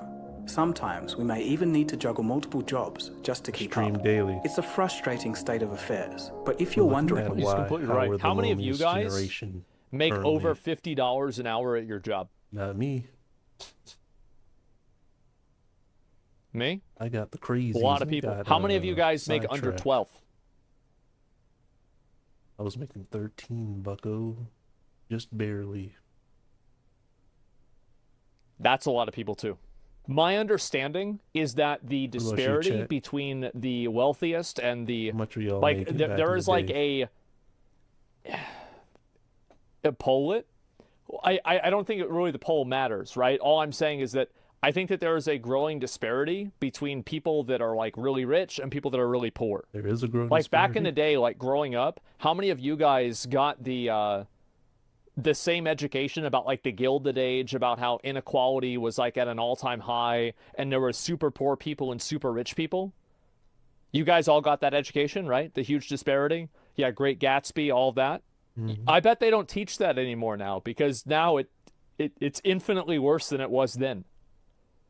So like the shock factor of how bad it used to be isn't there anymore, because it's like, yeah, of course I know what it's like. It's worse now. And why the world is like this. I fully explained it in my episode, How the 2008 Crisis Still Affects You.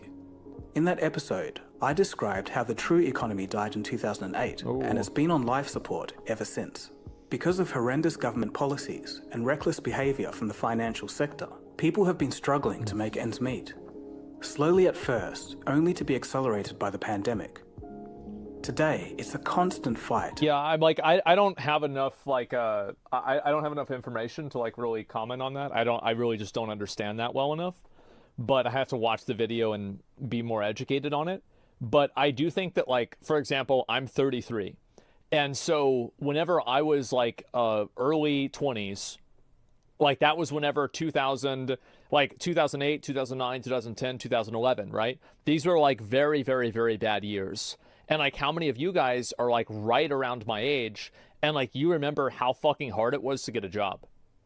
And I think that, like, this is a paradigm shift that I noticed on the radio, is that I remember back in the day, Indeed and these other job websites were advertising to people looking for jobs. They would say, we can get you a job.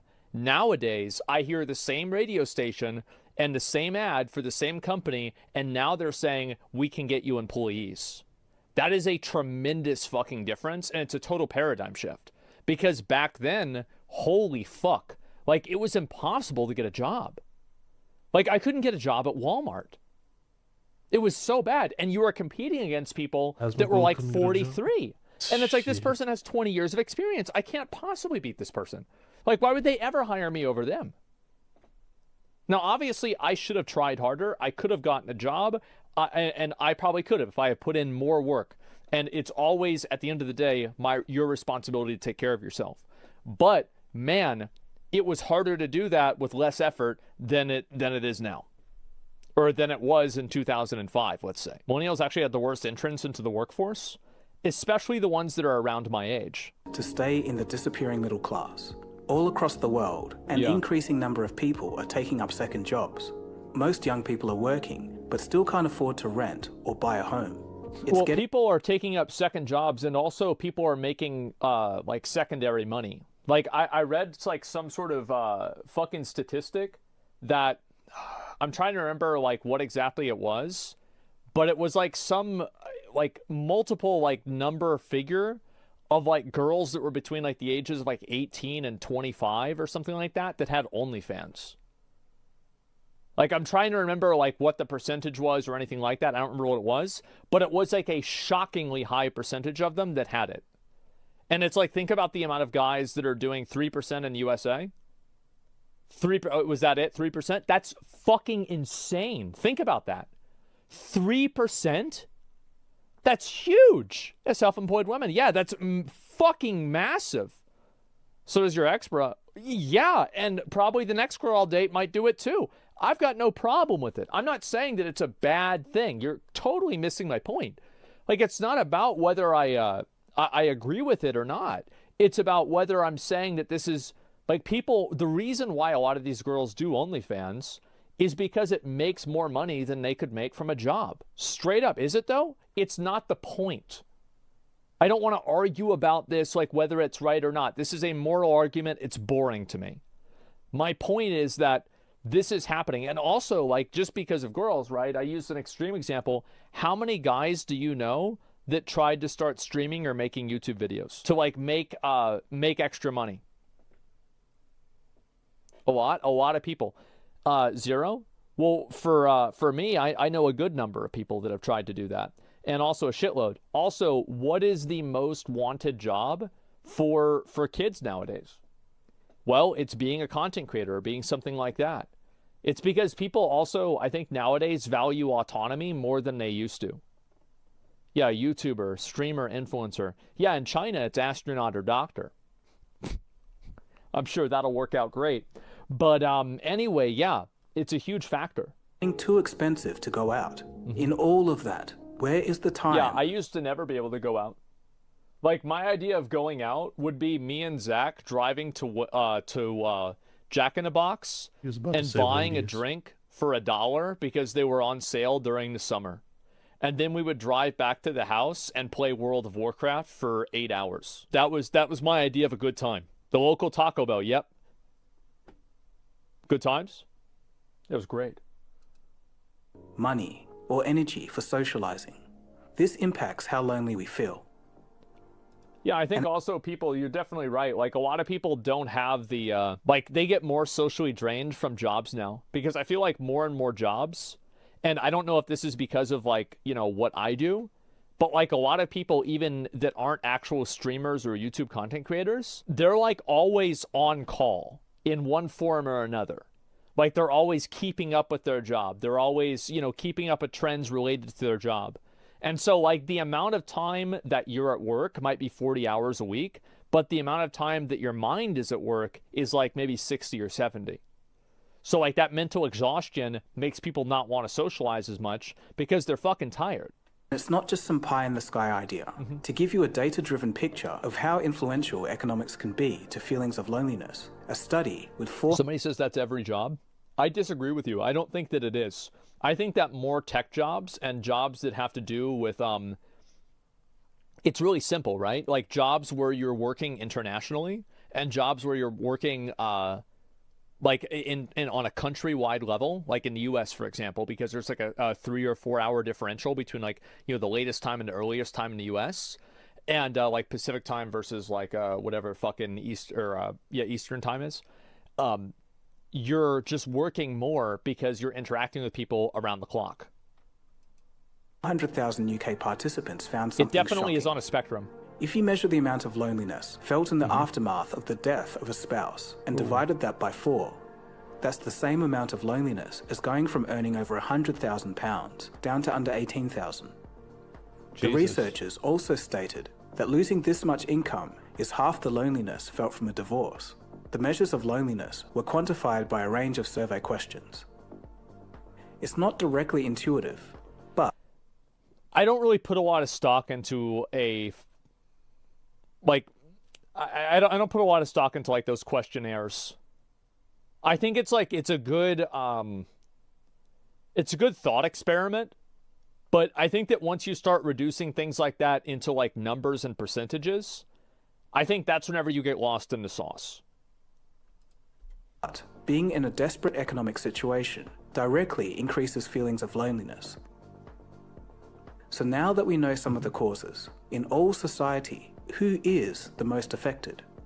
Statistically, it is not the elderly It's young anymore. guys. Now, it's the young. Yep, young guys. Yes, sir. Young guys. If you do a search for I have no friends friends on YouTube, the results are filled with experiences of young people feeling lonely. They struggle to make real connections. you ever feel lonely, These just videos come to my have stream. thousands and even millions of views, which means that they must be resonating with people. Well, there's Thousands. also there's like a certain type of like Sigma grind set mentality that like some people try to push nowadays, that it's a good thing to not have any friends. Nah, you gotta have And friends. I think that like I think that's very How unhealthy. many of us have them? It is. It's a lie. Yeah, I think it is generally unhealthy to Ones push we that type of can mindset. And even millions of views, which means that they must be resonating with people. When I got to my late 20s, and a lot of you can probably attest to this in the comments, let me know, but when I got to my late 20s, those friends disappeared. And it's not because they were like, I hate you, Cody. It's nothing like that. Yeah. Everybody my age seems the same. That just seems how it is nowadays. And it's hard to say. Like, I never watched her video, never clicked on it. you know, I'm the kind of guy, it's like if I haven't seen Still somebody hard to in believe 5 she's, like, years, I see 25. him again, it's like I saw him yesterday. It's totally fine with me. It's whatever. Asmongold and me are on the same But I think page. also, Fucking like, delusional loony bin ass. you know, I can only really mind see warp. something like this from my perspective. And I can see definitely why he would feel that way. No one can really talk for everyone, though. Exactly. That's what I'm saying, right? It's like I'm just expressing how I would think about that and how I feel about that. But I'm not saying that I'm right, he's wrong. I don't think it's an element of that at all. sitting alone in my apartment at my desk staring at my computer. Yeah.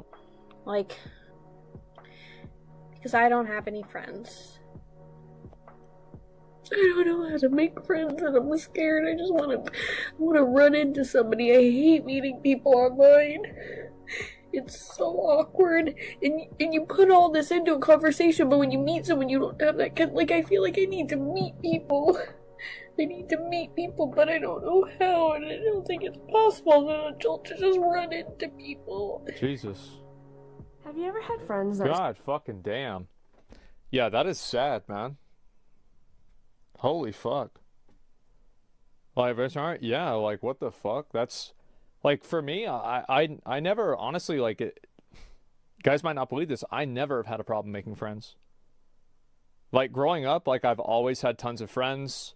Like, you know, I even go somewhere now, and, like, people, like, it has nothing to do with my stream. Like, I'll just talk to somebody about, you know, some bullshit, right? And, Asmongold, let's be yeah, friends, I don't bro. really have that problem. I'm schizo. I don't know, I'm cool, that's though. yeah, popular. Yeah, it's just I don't think it's that at all.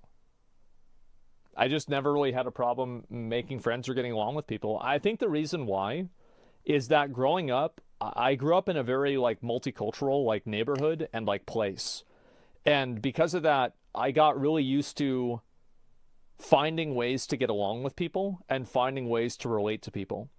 Whereas I think that for other people, they found like, it's like I try to figure out what fits together rather than what sets me apart whenever I'm interacting with another person.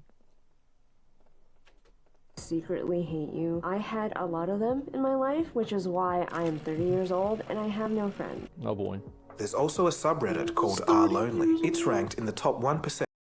secretly hate you. I had a lot of them in my life, which is why I am 30 years old and I have no friends. There's also a subreddit called r/lonely. It's ranked in the top 1%. Being an ugly girl is terrible. Of course it is. Yeah, I mean, obviously, I'll be right back when she's back. Do you have any social anxiety at all? Yeah, I usually don't. I don't know if it's really social anxiety. I mean, like I would get, like I've gotten stressed out giving a speech before, like in like school for college, for example. I had to give speech in front of like an auditorium, and I was like, fuck, you know, I'm a little bit stressed out about this.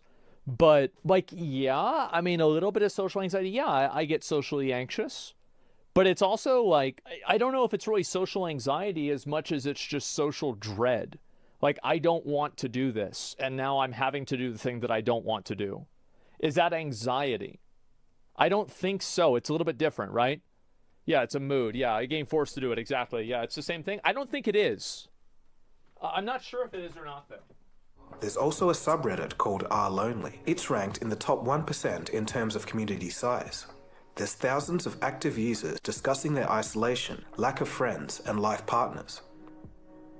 In previous years, younger people weren't considered a lonely demographic. But in 2015, the BBC's Loneliness Project surveyed over 50,000 people and found that the rates of loneliness in young people were similar to that of elderly people. Here's a chart looking at the loneliness distribution between 2014 and 2018. The dotted line represents the 2018 data. As you can see, the rates of loneliness among the young are trending higher, whereas the elderly seem to be dropping.